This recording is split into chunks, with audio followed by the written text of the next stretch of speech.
Welcome back to another episode of Cultural Talk right here on Globo TV, proudly brought to you by Cultural Club, retro streetwear made for footballers, by footballers. A little bit quieter this episode already. If you haven't noticed, we're missing someone. Big Di Armando has hurt himself or something, so he won't be here.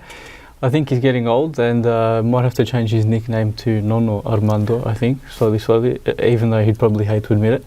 But hopefully he's back next week. All the best. I'm Alessandro. I am joined, however, by Big Vito Doria. What's going on, my friend? Oh, I'm good, Alessandro. Yeah, it does feel unusual without Armando here, but we're still here to give our viewers the best news of Italian football coverage, and yeah, I think we might as well get cracking. Ready to go? Ready to go. Can we have our next graphic, please, Gabriele?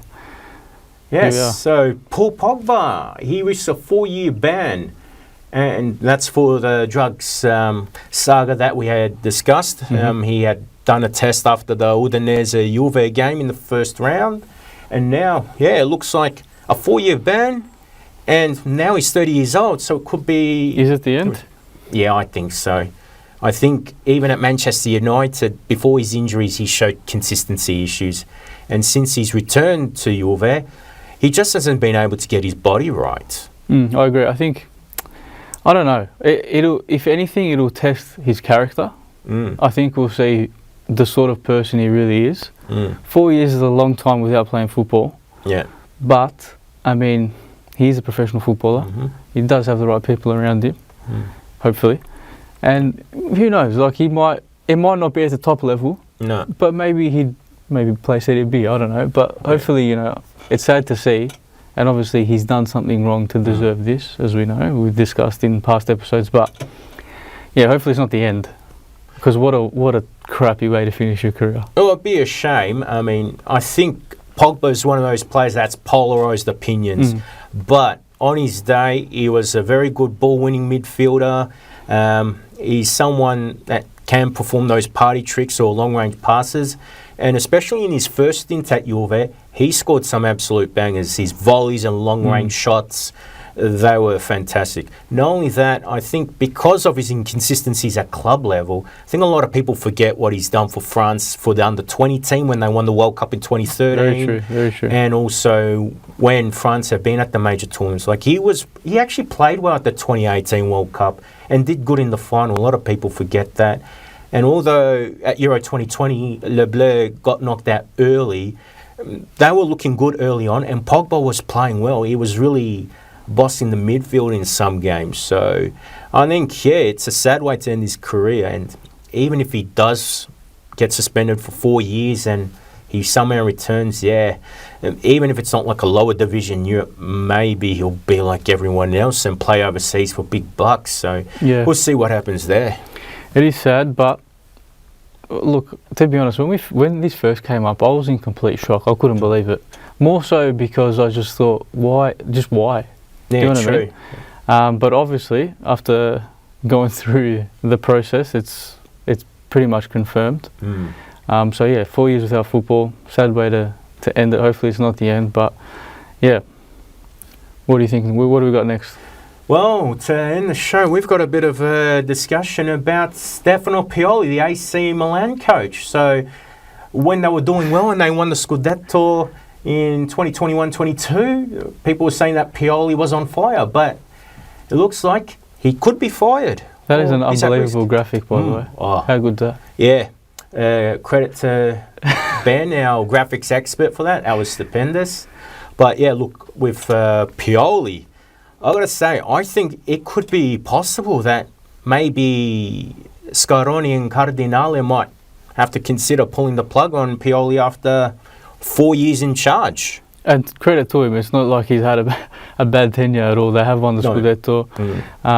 But who comes in? This is the question. Oh, I think that was the question we asked ourselves, you know, when we were discussing Mourinho and then Garcia. And I can't see Milan getting a big name right now because Roma, even if they were looking, they had trouble. And then we saw with Napoli, they couldn't sign Tudor. Conte wasn't interested in coming mid-season, so they had to bring back Mazzarri. So it's either like an interim role, either they get someone who's on the market or promote the Primavera coach. So it's something like that. But I think it'll be difficult just based on availability, really. Oh, absolutely. And I don't know, there's a lot going on at Milan at the moment. I actually saw Ibrahimovic has come back to the club this morning for a role behind the scenes. Yeah. So I don't know. They definitely need a few changes, even through the team. I think they're starting to struggle. Yeah.